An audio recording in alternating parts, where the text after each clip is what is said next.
Yo, what's going on, guys? I'm not a financial advisor. This is not financial advice. If you want to watch me live stream every single day, every single morning session, sometimes afternoon sessions, click the WAP link in my description. I'm running 50% off lifetime. It's 350 instead of 700 if you want to join that, and it's only 35 a month if you just want to join the regular. But you can watch my live stream every day. I execute on live. It's not a signal service. I try to teach more, but I do tend to signal sometimes. And the other thing is if you want to start trading seriously and get some better practice in this demo, okay, or you want to switch from Forex, which doesn't seem to be that clean sometimes, okay, get an Apex account, link in the description, use code SAVE80, I think will get you 71% off or something. It's 71% off sale right now. So really good practice. All right, so today I'm going to be going over kind of my thoughts on today. Okay, and this is a really good education day. All right, this is one of those days where I've seen this a couple times before.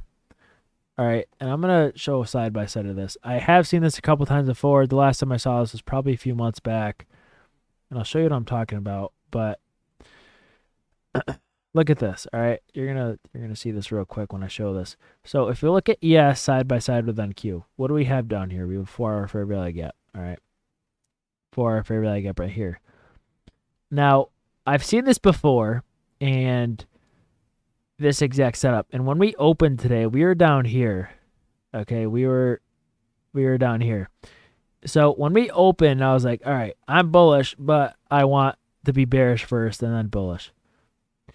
Now, if you look at on Q and ES, do you see how both never tapped in the fair value gap? Now, I've seen this before once where neither of them tapped in the fair value gap, and I've also seen it to where one of them does and then one of them doesn't, and that creates that SMT. So when I woke up this morning, I was like, all right, I was hoping for this to retrace. Okay, this does look like a clear buy amount to me, but what I wanted to see is I wanted to see a retracement into this 4 hour fair value gap first, which we never got. Okay, now if this was an SMT, which it was not, right? You can see ES never took the low, and then Q didn't take the low. If this was an SMT, I would have been much more comfortable longing. But when we opened, we never really got a nice Judas swing. We literally just went straight up with no Judas swing. And when I see that and the 4 hour fair value gap left alone down there, that's when I don't consider the market high probability. It's hard to frame a drawn liquidity if we leave an unopened fair value gap below, especially time is a big factor in this, especially when we don't get that Judas swing at 9:30. And that's why today I didn't really trust any long setup. The one thing I was looking at was on the 5 minute here. Okay. The only thing I said I would do is I said I would short this if we violated it down the sell side. And you can see these look like very engineered equal lows, or very engineered trendline liquidity. And we never end up violating this. Okay. Right. We never end up violating it. So I just didn't short. And they ended up scalping a few plays. If we go to the 1 minute, I did scalp. I scalped a few plays. I scalped this to the downside right here. I saw it be closed below, so I scalped, took 10 points, sold in this fair value gap. Right, I did scalp a few shorts, but I didn't really hold any of them that long because when you scalp plays like this, where we get an inversion and we have fair value gap beneath, I don't know whether we're going to hold that 5 minute fair value gap or not. Now, if we violated that full 5 minute fair value gap, I would have shorted again and I would have held much longer. But when I'm taking a 1 minute short, I at least know we're going to go to that 5 minute fair value gap. I don't know if we're going to violate it or not. I'm not trying to gamble it, and I usually sell most there. Sometimes I'll leave a runner, but like in that situation there, what I did is I literally I scaled a lot of it. I scaled everything. I didn't even try to hold any runners because I wasn't sure what was going to happen here. Now, I was hoping we'd fall below this and close beneath it, right? And ICT said note sell side. Okay, he said note the sell side right here, or wherever it was. I think it was equal lows right here or something. He said note the sell side, but when he says note sell side, it doesn't mean that's going to be the draw on liquidity. When he notes sell side, all that means is he's waiting for it to be the draw, meaning he wants to see some sort of sell program initiate. He wants to see something violated, but this was not really violated, so he probably just never shorted, right? I'm assuming he's smart enough not to short any of this because this was never really violated. You never really got bearish order flow here. right? So when he says note sell side, it doesn't mean that that's a draw on liquidity, and that's something a lot of people don't understand. Okay, just because you tweet note this, or I have this noted, maybe I have this low resistance liquidity, doesn't mean I think we're going there until we get a short setup. Now open, I thought we were gonna go there. We did get a setup, and it failed, but the price action was also kind of bad. So what I did is I took this short setup right here when I got on my stream and ended up failing. And as soon as I saw that, I'm like, all right, that's not a bad setup. Failed, never in that low resistance liquidity. And then we got open, and I was like, yeah, I'm not trading this.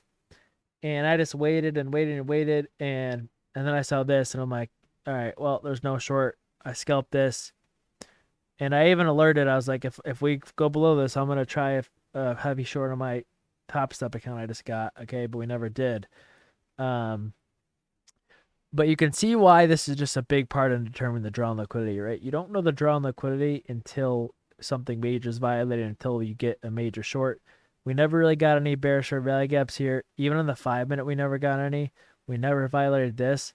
So that's why I'm assuming some people got wrecked today just because they didn't understand that. But again, I really look for that bullish or value gap to be created and then violated. But that was not the case for today. Okay. And all the SMTs, right? We had a lot of SMTs forming, and they'd all just get broken through, right? ES would form a high, all right, and Q would form a high, then we'd break both of them. Okay, so we're not forming any SMTs. YM was pumping as well. So I didn't really trust any long because we never retraced into the 4-hour free rally gap, okay? We never retraced into here. Now, if we retraced into here, and maybe that was a Judah swing, I probably would have slapped this 5-minute long setup. But do you see how the difference in this, right? Look right here. Do you see how the difference in this wick? If we got a wick like this, would I have longed this? Absolutely. But we never did. So it makes me not trust it. All right. And that's sometimes that's gonna happen. Some days it's gonna be tough mentally just because that doesn't happen. You're just gonna have to sit and wait. Right. And I have a lack of trust in long setups at that point if neither of the indexes take this low and we rebalance this for a value gap. So again, fun day, especially in the afternoon. Mentally tough in the morning because all these setups are working. And then finally at lunch, okay, this is the short I took in my stream. Basically, I saw these equal lows. Knew Biden was speaking. And then I saw this inversion setup right here. Right, or this BPR. So I shorted on the scanner close.